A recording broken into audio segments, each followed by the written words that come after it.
The Prophet ﷺ said, مَا مِنْ عَبْدٍ إِلَّا وَلَهُ صِيتٌ فِي السَّمَاءِ.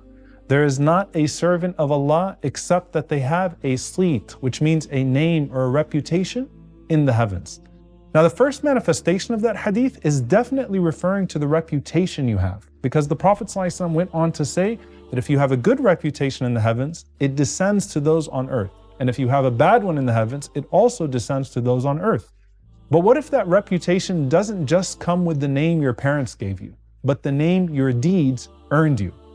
There's a beautiful story about Umar ibn Abdul Aziz rahimahullah that gives us some incredible insight into this. Umar radiallahu anhu says that one night I saw the Prophet ﷺ in a dream in a green meadow.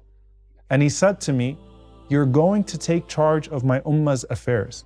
And when that time comes, do not spill the blood of the people. فَإِنَّ إِسْمَكَ فِي النَّاسِ عُمَرْ وَاسْمُكَ عِنْدَ اللَّهِ جَابِرٌ." For your name among the people is Umar, but your name with Allah is Jabir, which means one who mends together and brings comfort. And subhanAllah, as far as human names are concerned, being Jabir, which is one who brings comfort as a leader, is the opposite of being a Jabbar, which is a tyrant. But think about the implications of this dream for us.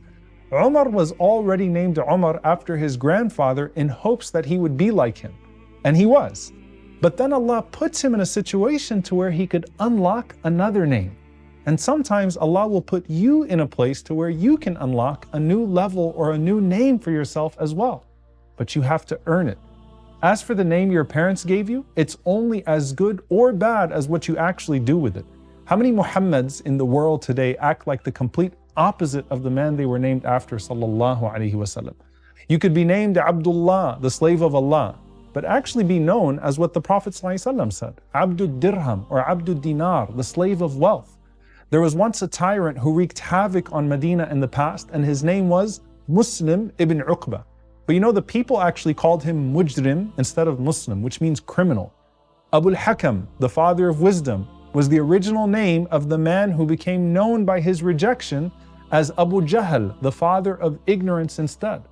On the other hand, you have Abu Bakr as-Siddiq radiallahu ta'ala anhu, who earned the title As-Siddiq, the man of truth, because of Islam. But you have to put yourself in the school of sidq, the school of truthfulness, in order to earn that name yourself. So the Prophet ﷺ said, a person continues to manifest truth, yataharra sidq, until he's written with Allah as a Siddiq.